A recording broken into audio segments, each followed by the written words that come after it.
All right, my name is Justin Call. I am the game designer and game publisher for Imperial Harvest. What you're about to see now is a tutorial video for how to use the cloth mat and create your own map layouts for Imperial Harvest. Every copy of Imperial Harvest has a stretch goal as a bonus that we included this cool cloth mat, which you see here. It's symmetrical. That's the first thing I'm going to point out. So I've got character camps here. I've got the Imperial Servants character camp, their strawberry camp, and here is the Northern Raiders character camp and their strawberry camp. So there's equal distance between the two. The hedges are exactly the same on all sides of the board, so this is exactly the same as this and this. So no matter how you start the game, this, if you're using the two-player board, is a perfectly even setup so that everything is completely quote-unquote fair. I don't actually enjoy playing with symmetrical boards because it suggests that if you play it long enough with a symmetrical board, there's likely a guaranteed combination of characters that you should use because, well, this hedge is always going to be here, so I know that, I'm going to have to throw somebody over it using my monk, or I'm going to have to use my barbarian to chop that hedge down, or I'm going to have to use an ethereal character to pass over that hedge and quickly pick up strawberries. You know where everything is going to be, so you're less likely to try new scenarios, new tactics in order to successfully pick up and pluck all the strawberries. One way of getting around that with a symmetrical board is with our quest deck, which I think I've got around here somewhere.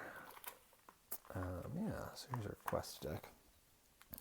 So for example, this one of the quests here, gain one victory point each time an allied character must discard a plucked strawberry because her item slots are full. If you know that, typically when you play the game, you're going to fill up 3 slots in your characters and run into the center and then run over to your camp and drop your strawberries off. But if you know you don't actually have to go back to your camp to get that victory point bonus because you've got the greedy card in play, then that can change which characters you choose to draft and how quickly you choose to move back to your basket and how aggressive you choose to be. So the quests, the quest deck, that's definitely going to change your tactics. But if you're just using a standard cloth playmat without any additional pieces, just what came in the box, you play this enough, there will be certain tactics that the game suggests are better than others. But I still think those can be countered by different team drafting scenarios. But in this case, let's just say you play with this cloth mat, which is still really cool. It's still great for multiple scenarios. One, if you like playing with an even board, and many people do with a symmetrical board setup, then that's going to create a level playing field for you. Another thing is if you're someplace where your pieces are likely to get jostled, typically when you're setting up the board, if somebody comes by and you bump your pieces and it shifts the whole board, that can be really aggravating. Using a cloth playmat, that's not going to happen.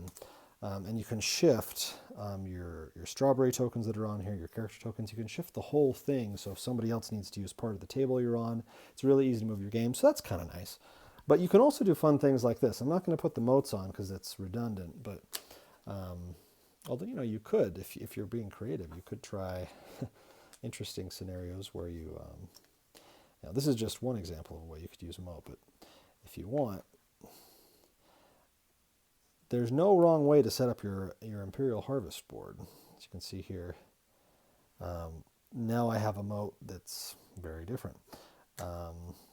Might want more bridges, but you can be creative in how you choose to set up your cloth playmat. Again, this is just another tool for you to use to set up your game. One thing I will say though, when you're using the cloth playmat, there are some characters, like for example the Minotaur, which allows you to rotate, allows you to flip tiles. So if you're in the center of the board and you flip this tile, well, there's no tile to flip because you're using your cloth playmat. So that's when you're going to want to just grab a random tile off the stack and drop it on the board. And then you have what would presumably be on the flip side of that tile. Alternatively, if you have the Dryad who can rotate tiles, you can't rotate these tiles, so you're either going to want to find the duplicate of that tile. In this case, this actually is the tile that goes here. You see that? So then I could actually rotate this tile and it wouldn't be any different. Or you can just grab another tile randomly off the stack and choose to rotate it again. The cloth playmat is just a tool. It shouldn't be an obstacle for you to play your game. But if you want to use it, it should make things easier.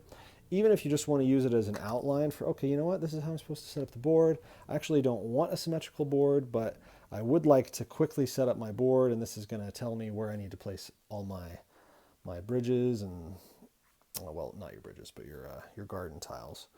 And so I don't even need to set out my character camps because they're already there. And I don't need to set up the moat tiles. So now I have a non-symmetrical board with completely randomized hedges. And I can start playing my game. That drastically cuts the amount of time I would have to take to set up my game of Imperial Harvest, which for some folks, that's a really big bonus.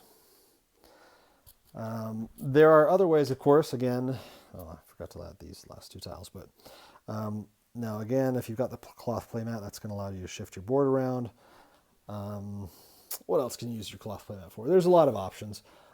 Playing on the board is going to keep your pieces from shifting more. It's going to give you quicker setup times.